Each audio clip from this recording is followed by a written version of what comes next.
Existe um ditado no cinema que diz não me conte, me mostre, que serve justamente para aquele tipo de filme que se exime de contar a história dele através de diálogo expositivo de alguns personagens e prefere mostrar com ações e imagens o que precisa ser dito. E esse filme aqui parece que incorporou essa frase ao pé da letra, porque pela primeira vez eu vejo um filme de ação que não tem uma única linha de diálogo. Será que prestou? Fala aí, meu, beleza? Bem-vindos a mais um vídeo aqui daquele canal sobre cinema.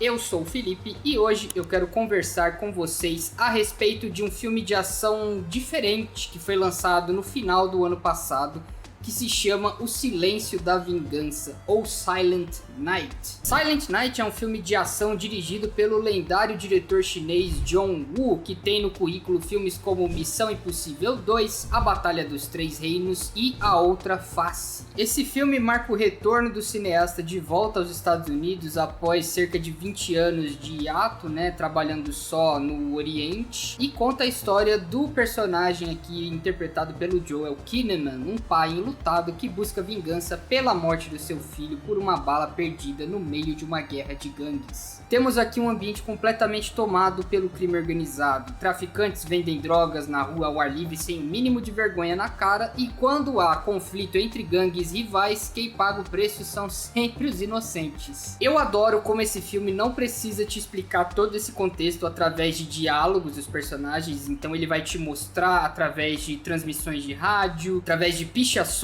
nos muros, através de traficantes vendendo droga na rua, dos usuários comprando, e através das reações das pessoas que moram ali, naquele ambiente de insegurança, com aquele receio, de sair de casa. E ele também mostra como em algumas ocasiões o trabalho da polícia acaba meio que sendo o famoso enxugar gelo, Então o personagem do Kid Cudi aqui, que faz o detetive Dennis Vessel, ele exemplifica bem essa afirmação, Então você vê aqui a frustração no rosto dele de não ter conseguido pegar até agora o assassino do filho do Brian, o responsável por ter tirado a vida do menino no meio de um conflito que as pessoas comuns não deveriam estar envolvidas, Principalmente você vê aqui a dor da perda expressa no personagem do Joel Kinnaman e da sua esposa, a Saya, interpretada aqui pela Catalina Sandino. Principalmente a raiva nele por perceber que ele perdeu a habilidade de falar, perdeu as cordas vocais por causa do tiro que ele leva do vilão do filme, Playa, interpretada aqui pelo Harold Torres. Então a partir daí a jornada do filme vai ser a gente acompanhando o Brian na sua transformação de um homem comum em uma máquina de matar,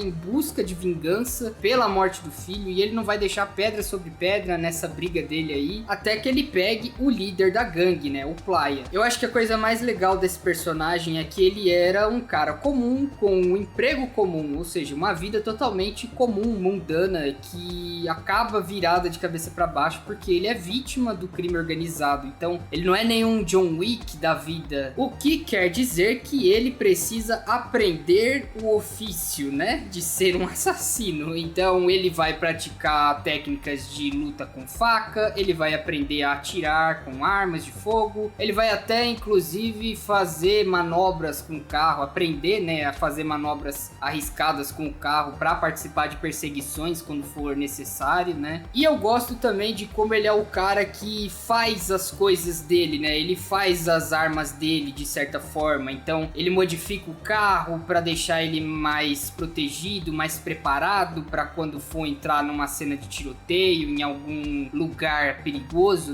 onde as gangues estão trocando tiro umas com as outras. Então ele é um personagem bem interessante porque você vê que de certa forma ele é engenhoso com as ferramentas que ele vai usar, para cometer os atos de vingança dele. Então eu acho que isso é o mais legal da jornada dele. Você vai vendo ele aprender o que cada coisa faz, como fazer, até ele pegar uma certa prática naquilo, pegar uma certa manha em algum determinado golpe, em alguma determinada manobra com o carro. Então o filme ele vai fazendo esse build-up do personagem até o momento que ele vai extravasar toda a raiva dele, Eu gosto aqui da cinematografia da Sharon Mayer, ela ambienta o filme bem, parece um filme que foi feito nos anos 90, Então ele tem bastante aquela sensação de perigo rondando rondando em todo canto, naquele lugar, né, naquele bairro. Então ele tem uma estética própria, né? As cenas de ação também aqui são bem coreografadas, elas não estão num nível do John Wick, mas eu acho que é porque o filme ele busca por uma abordagem mais realista, né? Ele quer ser mais pé no chão, então é uma coisa menos estilizada. E eu acho que aqui funcionou bem pra história que esse filme conta. Por exemplo, tem uma cena de perseguição aqui de carro que eu acho bem legal, muito bem feita, muito bem filmada, né? É bem coreografada, é bem intensa também, então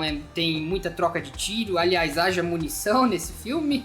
Então, assim, é um filme comum que você assistiria, assim, você tá de bobeira, você vê ele ali, você dá uma olhada e você tem uma boa experiência, sabe? É esse tipo de filme de ação. Eu acho que todos os atores aqui estão super bem nas interpretações, mas eu acredito que o destaque maior tá pro Joel Kinnaman, né? Porque ele tem que carregar uma carga dramática muito forte aqui, então além dele ser um brutamontes físico, né, pra poder fazer a cena de ação, pra poder cair na porrada com os caras, ele também tem que carregar a dor da perda do filho, né, então fazer isso sem poder dar uma única linha de diálogo mostra que ele não tem só talento pra ação, né, ele também tem pro drama, e eu acho que aqui ele tá destruindo muito na interpretação dele. A Catalina Sandino aqui também manda muito bem, apesar dela ter menos tempo de tela, mas ela mostra muito bem a dor de uma mãe que acabou de perder o filho, né? E que tá vendo o marido se deteriorando com aquele sentimento de vingança e de injustiça que ele vai nutrindo dentro de si, né? O luto que ele carrega, o luto que ela carrega também. Eu gostaria de ter visto um pouco mais dela, mas tudo bem, o foco não era ela, era o personagem do Joel Kinnaman, e eu acho que ela tá ali, ela faz um bom balanço com ele, né? O design de som aqui também tá muito bem feito, né? Eu acho que era uma tarefa um pouco difícil pra equipe fazer, porque você não tem linhas de diálogo para ambientar ou para explicar as coisas, então você tem que trabalhar o áudio muito bem aqui para poder fazer todo esse trabalho, né, de te explicar as coisas ali e de te fazer prestar atenção no ambiente ao redor